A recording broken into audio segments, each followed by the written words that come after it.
히브리어 원전에서 사무엘상과 사무엘하는 따로 구분되지 않은 한 권의 책으로 되어 있습니다. 지금 우리가 사용하는 이 구분된 방식은 히브리어 경전을 헬라어, 그리스어로 번역을 한 70인역을 따라서 이렇게 구분되어 있는 것입니다. 70인역은 현재 존재하는 구약 성경의 번역판 중에서 가장 오래된 판본 가운데 하나입니다.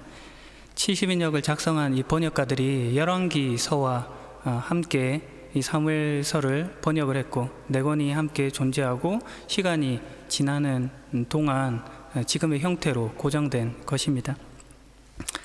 그러나 앞서 말씀드린 대로 이 사무엘서는 한 권의 책입니다.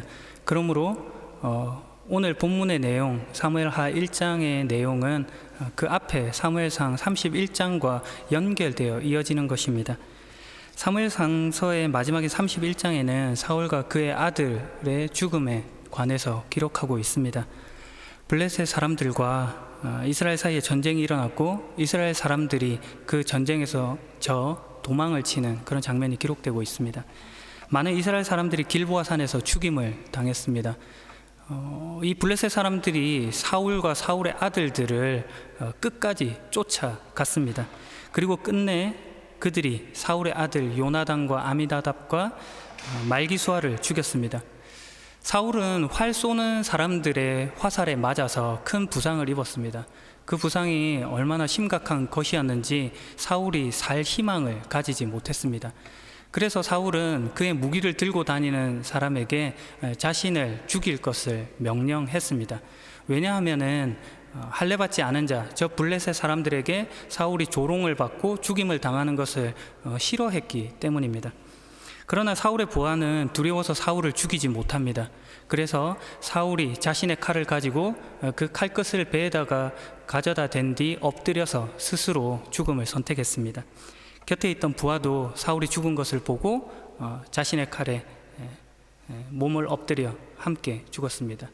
그날 사울과 그의 아들들, 그리고 사울의 무기를 든 자가 함께 죽음을 맞았습니다. 사무엘서 상서가 이 이야기로 막을 내립니다. 그리고 사무엘하서의 시작이 사울이 죽은 후였습니다 라는 말로 이어지고 있는 것입니다. 사울의 죽음이라는 연속성과 함께 그것과 구분되는 새로운 시대, 새로운 내용이 나타날 것을 암시해주고 있는 것입니다. 그리고 그 새로운 내용의 대표로 다윗이 등장하고 있습니다. 사무엘하 1장 1절, 다윗이 아말렉 사람을 물리쳐 이긴 후에 시글락으로 돌아와 그곳에서 이틀 동안 머물렀습니다. 이렇게 이어지는 것입니다. 3일째 되던 날에 한 젊은이가 다윗을 찾아왔습니다. 다윗 앞에 엎드렸고 그 얼굴 앞에 절을 했습니다. 다윗은 젊은이에게 물었습니다. 어디에서 오는 길이냐? 젊은이가 대답했습니다. 이스라엘 진에서 빠져나오는 길입니다. 다윗이 말했습니다. 무슨 일이 있었느냐? 그러자 그 젊은이가 하는 말이 이스라엘이 패했고 많은 사람이 도망쳤고 많은 이가 죽음을 당했고 그 중에 사울과 요나단이 있습니다 하는 이야기를 하는 겁니다. 그리고 그 젊은이가 하는 말이 사울을 자신이 죽였다라고 이야기를 합니다. 그리고 사울의 머리와 팔에서 빼낸 왕관과 팔찌를 그 증거로 내밀었습니다. 아마도 이 젊은이는 평소 사울이 다윗을 죽이려고 했다는 그 이야기로 말미암아 지금 다윗의 대적을 자신이 죽였다 하는 것으로 다윗에게 상을 받을 것이라 기대했을지 모릅니다. 그런데 이것은 앞서 우리가 살핀 대로 사무엘상 31장에 나오는 내용과는 다른 것이고, 그리고 다윗이 사울에 대해서 가지고 있는 생각과도 다른 것이었습니다. 이 젊은이가 오판을 한 것입니다. 다윗은 자기의 옷을 찢고 슬픔을 표했습니다. 함께 있던 사람들도 옷을 찢고 슬픔을 표했습니다. 당시 옷을 찢는 행동은 극도의 슬픔을 나타내는 그런 상징적 행동으로 전쟁에 패했거나 아니면 죽음을 마주했을 때 취하는 행동이었습니다. 그리고 나서 다윗은 그 사람에게 네가 어찌하여 하나님께서 기름 부은 자를 해쳤느냐 이런 이야기를 하고 그의 부하 중에 한 사람을 불러서 그를 죽이라고 명령했습니다. 다윗이 사울에 대해서 가지는 생각이 어떠한지를 보여주는 대목입니다. 그리고 이어서 오늘 본문의 내용이 나오는 것입니다. 다윗이 사울과 그의 아들 요나단을 기리는 장례 노래를 부르는 것입니다. 다윗은 유다 백성에게 이 노래를 가르치라고까지 명령했습니다. 이 노래는 활이라고 부르고 야살의 책에 쓰여 있습니다. 노래의 제목으로 쓰인 이 활이라는 말은 사울과 요나단을 설명하고 상징하는 아주 적합한 표현입니다. 왜냐하면 사무엘상 20장에 보게 되면 요나단이 대단히 좋은 활솜씨를 가졌다는 것이 나타나고, 그리고 역대상 8장 40절에는 사울과 요나단이 속해 있는 이 베냐민 족속이 활을 잘 쏘는 사람들, 용사들이라고 기록되어 있기 때문입니다. 더하여서 사무엘상 31장 3절에는 이 사울이 활을 쏘는 사람들에 의해서 화살을 맞았고 심각한 부상을 당했다는 것을 설명함으로써 지금 이 활이라고 하는 것이 그들의 용맹성을 상징함과 동시에 그들의 죽음을 나타내는 것이기에 매우 적절한 것입니다. 이 활의 노래가 야살의 책에 기록되었습니다. 이 야살의 책이라는 것은 여호수아 10장 13절에도 등장하는 책의 제목입니다. 이것으로 보아 이 야살의 책은 여호수아서가 쓰여지기 이전부터 있었다라는 것을 유추할 수 있습니다. 아마도 역사적으로서 역사상 어떤 영웅들의 무용담을 기록한 책이거나 아니면은 이스라엘 족속들에게 기록으로 남겨야 될 의미 있는 사건들을 모아서 집대성한 책으로 보여집니다. 다윗의 애가가 여기에 담겨 있는 것입니다. 우리가 읽은 본문의 그 뒷부분에 19절부터 27절까지 그 내용이 이렇게 상세히 기록되어 있습니다. 19절에서 21절까지는 다윗과 요나단의 그 죽음에 대한 슬픔을 나타내는 내용이 나오고, 그리고 22절에서 23절은 이 사울의 용맹함과 미덕 이런 것들이 기록되어 있고, 다시금 24절에서 27절까지 그 슬픔을 한 번 더 재차 반복하는 것으로 내용이 구성되어 있습니다. 이 활의 노래는 그 문학적 장르로 본다고 하면 장례 노래, 즉 장송시입니다. 이것은 시편에 자주 등장하는 한 36편 정도 나와 있는 비탄시랑은 조금 다른 겁니다. 이 비탄시라고 하는 것은 한 개인이 가지는 어떤 안타까운 상황에 대한 한탄, 그리고 그것으로 머물지 않고 미래에 이어질 어떤 하나님의 구원을 찬양하는 그런 내용들로 채워진 것이 비탄시입니다. 그런데 이 장송시는 오롯이 죽은 사람의 처지를 슬퍼하면서 과거를 회상하는 것에 초점을 맞추고 있습니다. 그런데 이 다윗의 애가가 조금 특별한 거죠. 그 문학적인 장르는 장송시인데 그 안을 들어가 보면 사울과 요나단의 죽음을 슬퍼하는 것뿐만 아니라 그 죽음을 이스라엘이라는 차원에서 다시금 새롭게 해석을 하고 있는 것입니다. 20절에 보게 되면 여호와께서 세우신 이스라엘 왕이 할례 받지 못한 이방인들에게 죽임을 당했다는 사실로 그들이 하나님의 이름을 모욕하는 것을 염려하고 있는 그런 대목이 나타나고 있는 것입니다. 장례 노래 밑바탕에 하나님 신앙이라고 하는 것이 숨어 있는 것입니다. 그러므로 이 활의 노래는 장르상으로는 장송시지만 그 내용상으로는 신앙 공동체적인 비탄시에 가깝다고 할 수 있습니다. 다윗이 그 슬픔의 근본적인 원인을 하나님 신앙에서 그런 접근을 시도하고 있는 것입니다. 이것은 왜 다윗이 자신을 끊임없이 죽이려고 했던 사울의 죽음을 기뻐하지 않았는가 하는 것에 단서를 제공해 주는 것입니다. 하나님 절대 신앙이 마주한 그의 일들의 새로운 이해를 가져다 준 것입니다. 사울의 죽음에 대한 다윗의 진심이 이렇게 전해집니다. 다윗의 이러한 태도는 앞서 사무엘상 24장과 26장에서 동일하게 반복되어 기록되어 있습니다. 다윗이 사울을 죽일 두 번의 기회가 있었으나 그를 죽이지 않는 것입니다. 사무엘상 24장 4장에서는 사울이 다윗이 엔게디 광야에 있다는 소식을 듣고 그를 잡으러 찾아 나섭니다.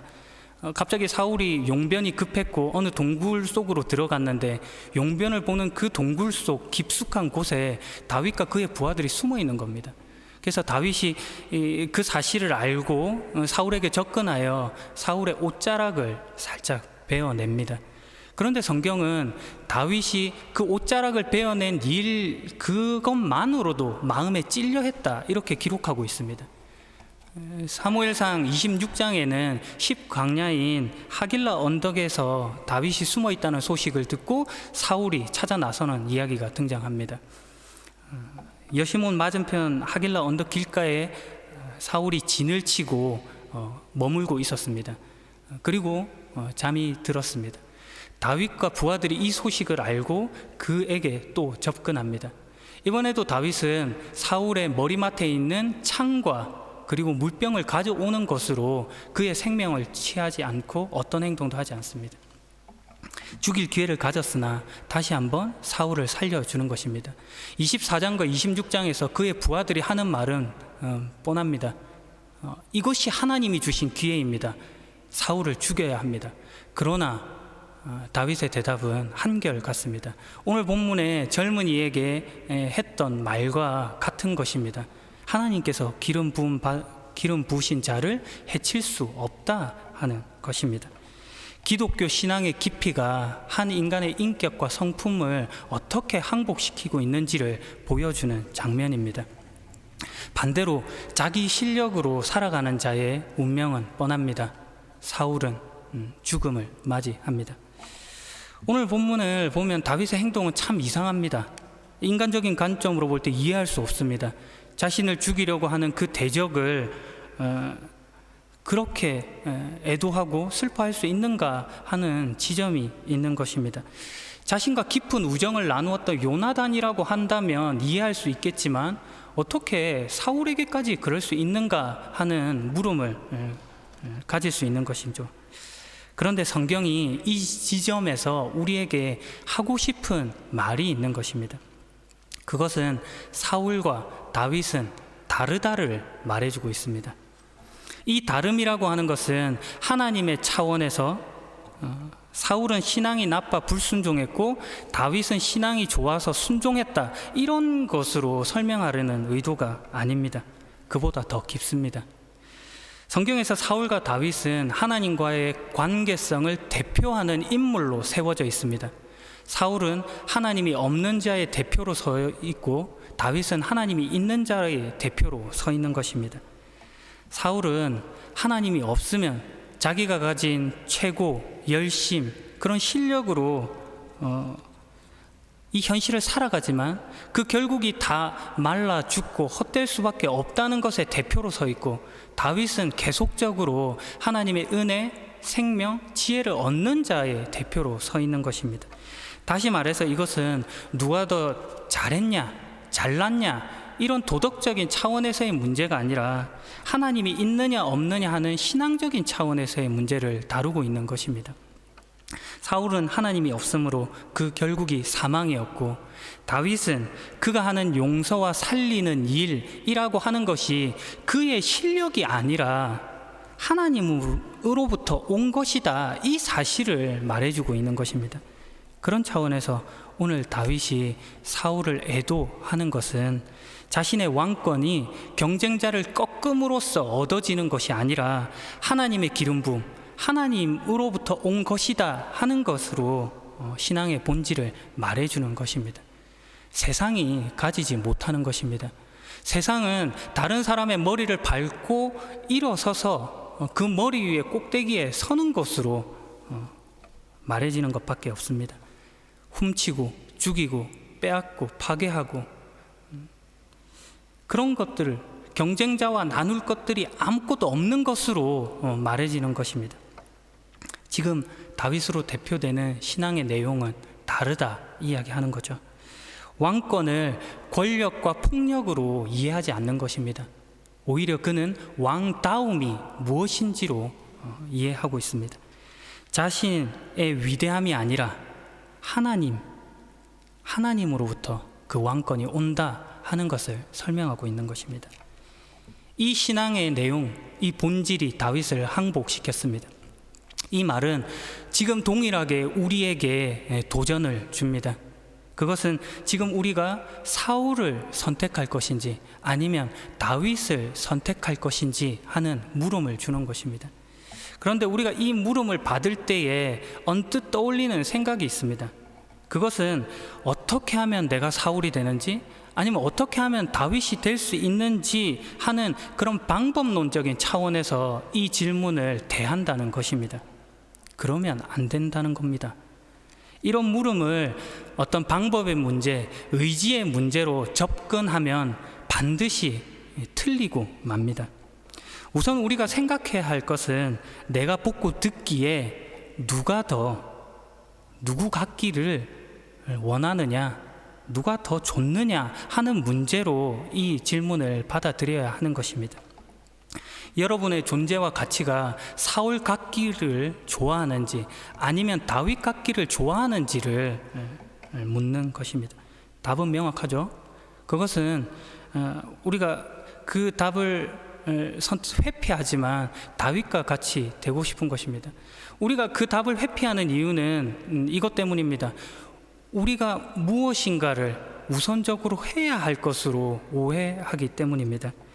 내가 보기에 다윗이 더 좋아 보이고 그와 같기를 바라는데 그렇게 되지 않는 이유가 무슨 조건이 필요해서 그렇다고 생각하기 때문입니다. 내가 더 순종하지 않아서, 내가 더 열심을 내지 않아서, 내게 주어진 환경이 그렇지 않아서 나는 다윗같이 못 된다, 이렇게 생각하고 있는 것입니다. 그러지 말라가 성경이 줄기차게 하는 말입니다. 다윗은 지금 여러분이 가진 환경보다도 더 나쁜 환경 속에 있었습니다. 많은 시간을 사울의 위협 가운데, 죽음의 위협 가운데서 도망치는 인생을 살았습니다. 왕이 되고 나서도 그의 사랑하는 아들 압살롬으로부터 위협을 받아 피난가는 인생을 살았던 자입니다.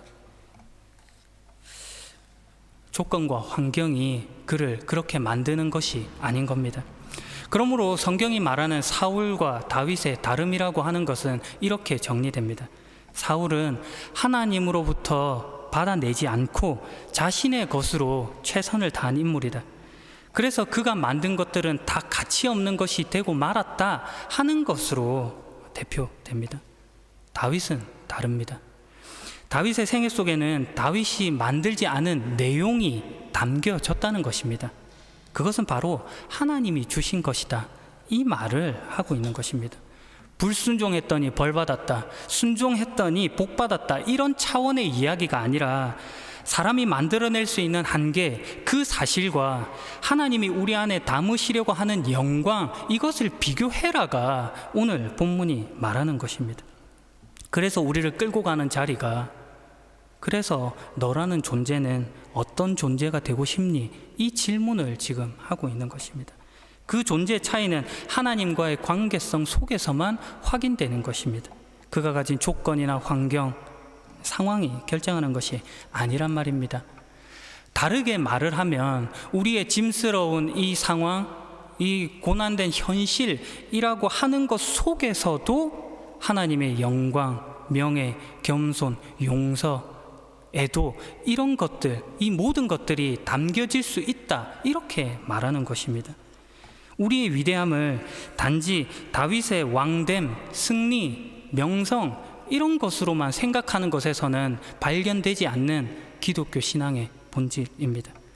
생명의 위협 중에서도 나타난 용서이고 왕이 된 이후에도 나타난 진실한 마음입니다.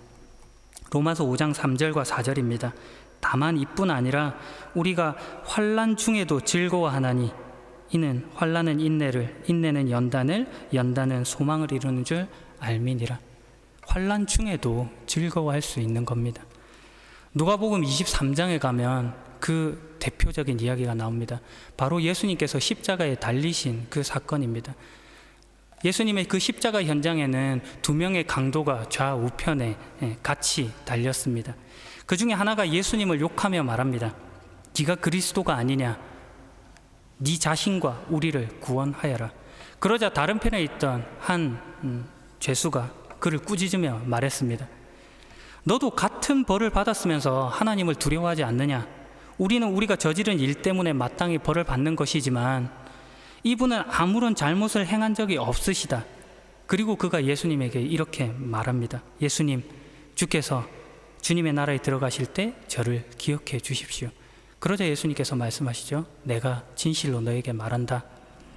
오늘 네가 나와 함께 낙원에 있을 것이다.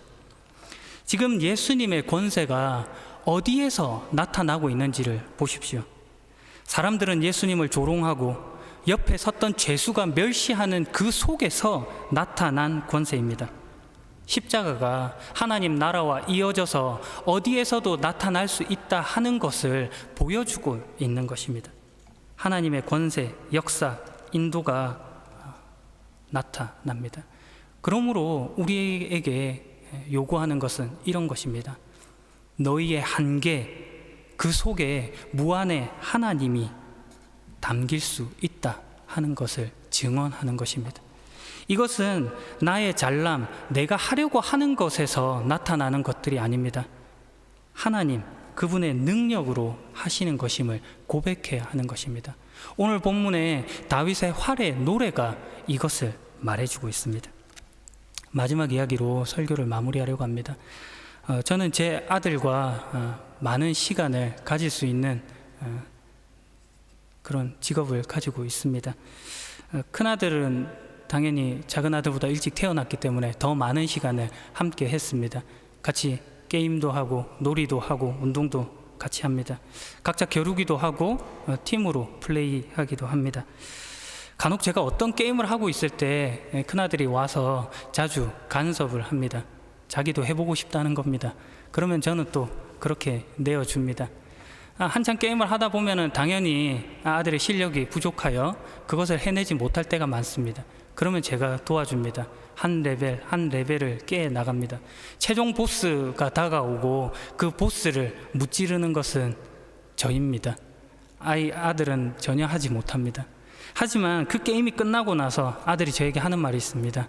아빠, 우리가 이겼지. 내가 도와주니까 잘 되지. 제 목구멍까지 내가 이긴 건데, 내가 다 했는데, 이런 말이 나오기 직전입니다. 그러나 그 말이 맞습니다. 그 말이 정답입니다. 왜요? 한 팀이니까 그렇습니다. 하나님께서 이렇게 말합니다. 우리가 이긴 거다. 왜? 한 팀이니까. 내가 네 아버지니까.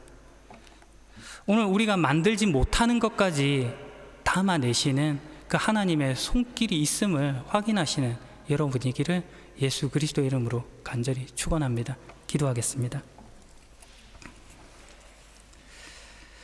우리의 존재를 하나님 자신으로 확인시키시는 주님, 이 시간 주님께 항복합니다.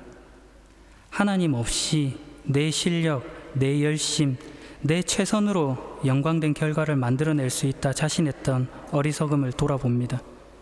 주님을 외면하고 거부한 인생의 결국이 메말라 버리는 것임을 확인합니다. 주님께 붙어 있겠습니다. 짐스럽고 고난된 현실 속에서도 연단을, 인내를, 소망을, 영광을, 생명을 만들어내시는 주님임을 고백합니다. 주님이 붙잡은 인생임을 확인하겠습니다. 나의 한계에 담겨진 무한의 하나님을 증거하겠습니다. 오늘도 우리를 자녀라 부르시는 아버지 예수 그리스도의 이름으로 기도합니다. 아멘.